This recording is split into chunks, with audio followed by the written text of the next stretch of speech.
Markets Now is brought to you by Durastack Trait Technology, the latest innovation from Syngenta. Available for the 2027 season, Durastack Technology features 3 powerful modes of action to outsmart, outmaneuver, and outmatch corn rootworms every move. Welcome to Markets Now. I'm Michelle, work with Lane Akre, economist and pro farmer. We had a down day in everything except for cattle and bean oil. Lane, let's talk first of all about the soybean market. We had a 50-cent rally last week for the week in the old crop soybean contracts on news that we were going to get maybe up to 20 million metric tons of soybean purchases from China. Do we have it priced in yet, do you think? Not yet. There's no way, because if China is going to end up fulfilling this 20 million metric tons, it's going to change the balance sheet in a pretty big way.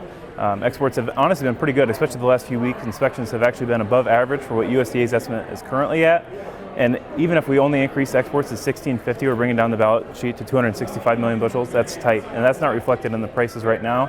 And if China does buy that 20 million metric tons, we're going to be tighter than 265, and that's not in the balance sheet yet. We saw a little confirmation of business this morning, almost 10 million bushels.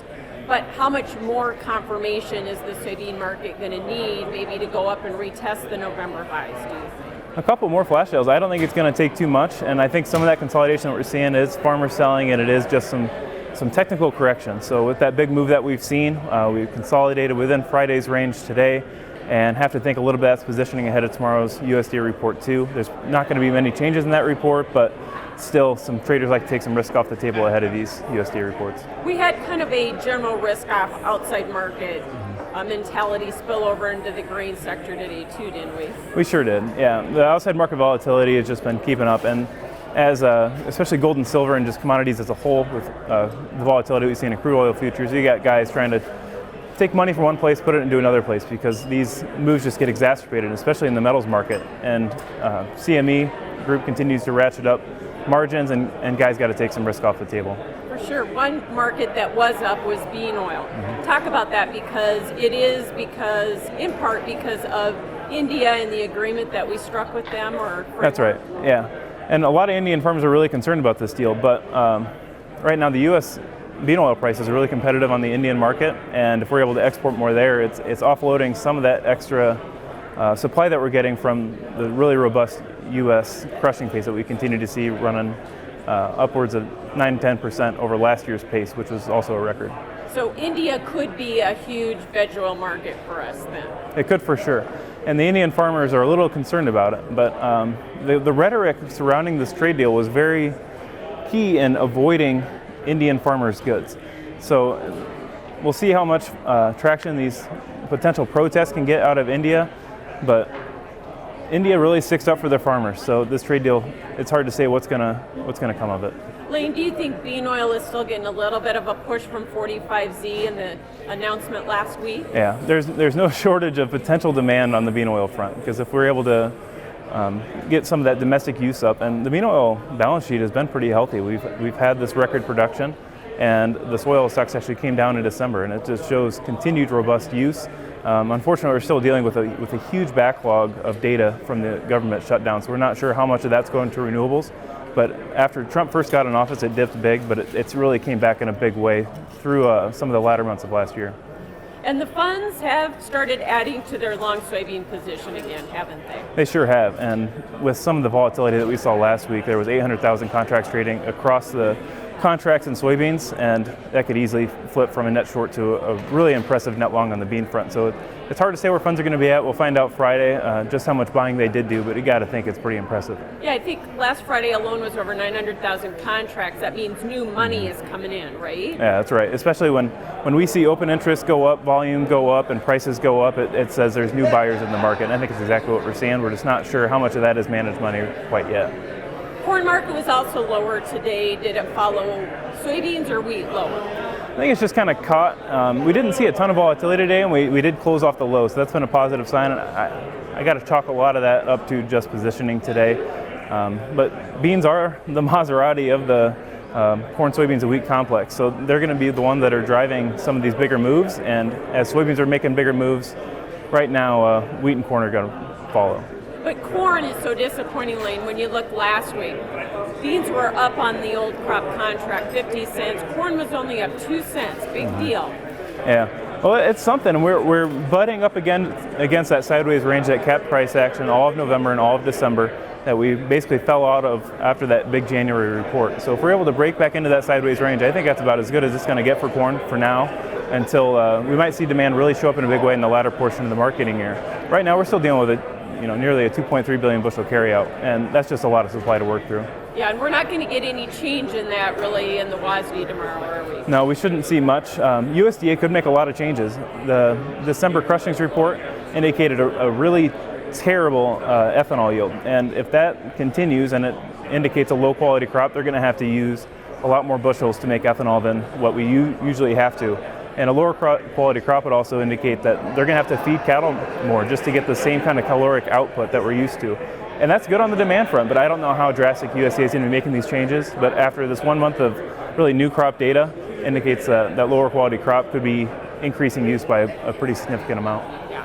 Looks also like Argentina is supposed to be receiving a little rain, so maybe that weighing a little bit on corn and beans or not? It certainly could. And the pre-report estimates show some increases in the Brazilian estimates, and that could be weighing on the market just a bit. But we've seen some concerns over the Safrinha plantings. But yeah, Argentina has been garnering a lot of attention with some of that recent dryness. But it's also hard to say how much of the damage is already done from the dryness that they have seen.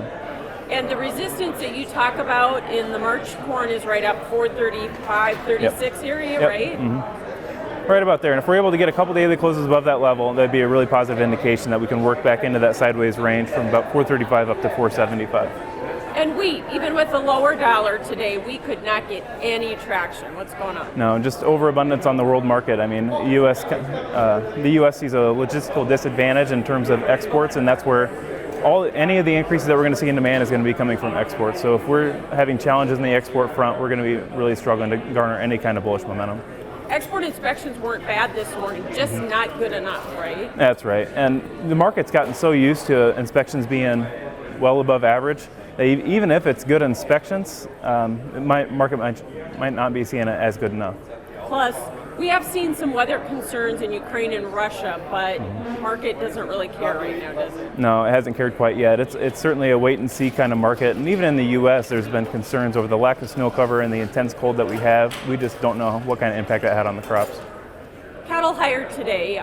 For a second day, we were higher on Friday as well, but most of this has been a push from the cash market, you think? Yeah, the cash is currently trading over nearby futures, and for the past several weeks, futures have been trading over the cash market, and we've kind of seen a bit of a shift in that front. So you would think that the continued strength that we're seeing in the cash market, where we averaged over 240 last week, you'd think that futures would kind of be playing catch up, because last year about this time, futures were doing about the same thing. But the cash market never slowed down, and the Site B supply is not going anywhere. But I think that New World screwworm risk crossing the border is just weighing on people's minds. Are we still concerned about this JBS plant strike too a little bit? Or? There are certainly some concerns, but ultimately it's not going to change the fundamental picture of this market, but that could certainly be wearing on nearby futures. Right. Okay, so we got a gap area now left after we found out about the Greeley plant strike or possible strike, and last week's highs, we've got to take those out technically, right, to keep this market rolling? Yeah, that's right. And the market's going to continue to chip away at it, and gaps do tend to be filled, and the bull still is in full control of the technical advantage of that market, still full in control of the fundamental outlook of that market. So I think we're going to be testing that gap here pretty soon. Hogs lower, and we've consolidated now off the contract highs. Is this hedge pressure or profit taking? A little bit of both. So I think some guys are taking advantage of the higher prices. We issued out some hedge advice just a couple weeks ago, trying to just cover some of that summer risk. And it's also a bit of a wait-and-see market there as well, because demand could be playing a big role in the pork market over the summer months. Over the past year and a half, we've been thinking that these high beef prices are going to slow down consumer consumption, and it really hasn't. But pork could really play a big role in picking up some of that demand lost on the beef side this summer, but I think the market's got to see it before it really prices it into the futures. The funds are long, like over 128,000 contracts. Are you worried at all about that in the hogs? This thing could roll over a little because of that? We could face a little bit of hedge pressure, but there's such strong support under the market that I think it could continue to work higher for a bit and maybe just see a little bit of positioning between the funds. All right. Thanks so much. Lane Akre joining us. He is the economist with Pro Farmer here at the Top Producers Summit in Nashville. I'm Michelle Rook with Markets Now. With corn rootworm costing farmers up to $1 billion a year, you need the right strategy. Introducing Durastack trait technology, featuring 3 powerful modes of action to strike corn rootworm at full force. Outsmart, outmaneuver, and outmatch their every move with the industry's first triple BT protein stack built for corn rootworm control. Take back your yield potential. Make your move at Durastack.com. Available for the 2027 season.